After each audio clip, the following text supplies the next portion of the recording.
Hello, welcome back to YouTube channel. അപ്പോൾ നമുക്കിന്നൊരു പക്കാവട ഉണ്ടാക്കിയാലോ. അപ്പോൾ എങ്ങനെയാണെന്ന് നോക്കാം. ഫസ്റ്റ് നമ്മൾ ഒരു ഗ്ലാസ് കടലമാവ് എടുത്തിട്ടുണ്ട്. പിന്നെ ആ സെയിം ഗ്ലാസ് തന്നെ ഒരു ഗ്ലാസ് അരിപ്പൊടി.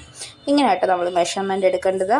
എന്നിട്ട് ഇതിനകത്തോട്ട് നമ്മൾ കാശ്മീരി മുളക് പൊടി, കായം, മഞ്ഞൾപ്പൊടി, ഉപ്പ്, പിന്നെ കുറച്ച് ഗരം മസാല, ഇത്രയാണ്. ആദ്യം നമ്മൾ കുറച്ച് മുളക് പൊടി ഇട്ട് കൊടുത്തേക്കുന്നത്. കാശ്മീരി മുളക് പൊടി കേട്ടോ ഒന്നുകൂടി നല്ലത്. ഞാൻ ഇവിടെ സാധാ മുളക് പൊടി എടുത്തേക്കുന്നത്. പിന്നെ മഞ്ഞൾപ്പൊടി, പിന്നെ ഗരം മസാല, ഉപ്പ്, കായപ്പൊടി, ഇതെല്ലാം കൂടി ഇട്ട് നമുക്കൊന്ന് ജസ്റ്റ് ഒന്ന് മിക്സ് ആക്കിയിട്ട് വെള്ളം ഒഴിച്ച് കുഴച്ചെടുക്കാം. അപ്പോൾ നമ്മൾ തിളച്ച വെള്ളം വേണമെന്നൊന്നും ഇല്ല കേട്ടോ. നമ്മൾ സാധാ നോർമൽ വാട്ടർ എടുത്തേക്കുന്നത്. എന്നിട്ട് ഇത് വെള്ളം നന്നായിട്ട് കുഴച്ച് നമുക്ക് എടുക്കാം. വലിയ പണിയൊന്നുമില്ല കേട്ടോ. പെട്ടെന്ന് തന്നെ സെറ്റാക്കി എടുക്കാം.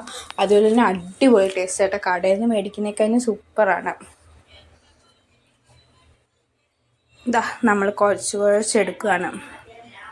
പതിയെ നമുക്ക് പതിയല്ല, കുറച്ച് വെള്ളം ഒഴിച്ച് ഇത് കുഴച്ചെടുക്കാം. കാരണം എന്താണെന്ന് വെച്ചാൽ നമ്മൾ വേണമെങ്കിൽ വെള്ളം ഒത്തിരി ഒഴിച്ച് കഴിഞ്ഞാൽ അത് കൂടി പോകാനുള്ള ചാൻസ് ഉണ്ട്.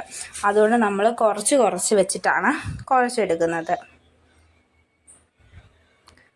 കണ്ടില്ലേ, ഈ ഒരു പരുവത്തിൽ നമ്മൾ കുഴച്ച് സെറ്റാക്കി എടുത്തിട്ടുണ്ട്. ഇത് തൊടുമ്പോൾ ഇങ്ങനെ ഞെങ്ങ് വീഴണം. എന്നിട്ട് നമ്മൾ ഈ ഒരു അച്ചാട്ടോ എടുത്തേക്കുന്നത്. ഇത് തന്നെയാണെന്ന് തോന്നുന്നു. ഇവിടെ ഉണ്ടായിരുന്നത് പക്കാവടയുടെ അച്ച് ഒറ്റ 3 എണ്ണം അല്ലായിരുന്നു. അപ്പോൾ നമുക്കിവിടെ ഇതുണ്ടായിരുന്നു. അതുകൊണ്ട് ഞാൻ ഈ ഒരു അച്ചിലാണ് പക്കാവട ഉണ്ടാക്കിയെടുക്കുന്നത്. എന്നിട്ട് അതിട്ട് ഇനി നമുക്ക് ഈ ഇടിയപ്പം ഉണ്ടാക്കുന്നതിനകത്തൊട്ട് ഈ മാവ് നമുക്ക് മിക്സാക്കി കൊടുക്കാം.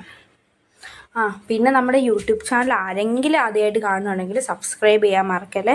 മാക്സിമം ഷെയർ ചെയ്യുക, സപ്പോർട്ട് ചെയ്യുക. എന്നിട്ട് നമ്മൾ എണ്ണ നേരത്തെ തന്നെ തിളപ്പിക്കാൻ വെച്ചിട്ടുണ്ട്. ഞാൻ മാവ് കുഴയ്ക്കാൻ വെച്ചപ്പോൾ തന്നെ എണ്ണ തിളയ്ക്കാൻ വെച്ചിട്ടുണ്ടായിരുന്നു.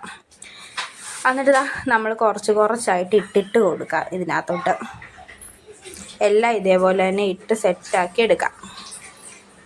ഭയങ്കര സിമ്പിളാട്ടോ ഉണ്ടാക്കാൻ വേണ്ടി. പെട്ടെന്ന് തന്നെ ഇത് റെഡിയായി വരും. ഒത്തിരി സമയമൊന്നും വേണ്ട കേട്ടോ റെഡിയായി വരാൻ വേണ്ടി. പിന്നെ ഇതിനകത്തോട്ട് നമ്മൾ വെളുത്തുള്ളി ഇല്ലേ, അത് തൊലിയോടുകൂടി തന്നെ ചതച്ചതാണ് ഇട്ട് കൊടുക്കുന്നത്.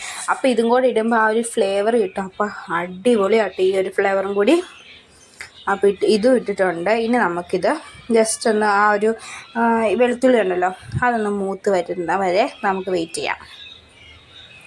നമ്മുടെ പക്കാവട ഓൾറെഡി റെഡി ആയിട്ടുണ്ട്.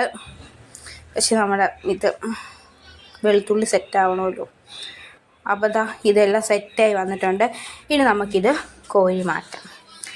ഇതിനകത്ത് വെളുത്തുള്ളി ഇല്ലല്ലോ എന്ന് നിങ്ങൾ ഓർക്കും. പക്ഷേ ഇത് ആദ്യത്തെ വീഡിയോ കോരുന്ന, രണ്ടാമത്തെ വീഡിയോ കോരുന്ന ഞാൻ എടുത്തില്ലായിരുന്നു, അതാട്ടോ. അപ്പോൾ നമുക്ക് എല്ലാം കോരി മാറ്റാം. ഒരെണ്ണം പോലും ചട്ടി വെക്കുന്നില്ല. എല്ലാം കോരി മാറ്റി സെറ്റാക്കാം. എന്നിട്ട് ബാക്കിയുള്ളതും കൂടെ ഇതുപോലെ തന്നെ ഫ്രൈ ചെയ്ത് എടുക്കണം. കണ്ടില്ലേ, നമ്മുടെ പക്കാവട ഇവിടെ സെറ്റായി വന്നിട്ടുണ്ട്. അടിപൊളി ടേസ്റ്റ് കേട്ടോ. ഒരു മസ്റ്റ് ട്രൈ തന്നെയാണ്. സൂപ്പർ ടേസ്റ്റാണ്, ഒന്നും പറയാനില്ല. കണ്ടില്ലേ, നല്ല കറ് മുറാന്നിരിക്കും. കടിക്കാനോ സൂപ്പർ. അപ്പോൾ ഇന്നത്തേക്ക് ഇത്രേ ഉള്ളൂ. അപ്പോൾ ഓക്കെ, ബൈ.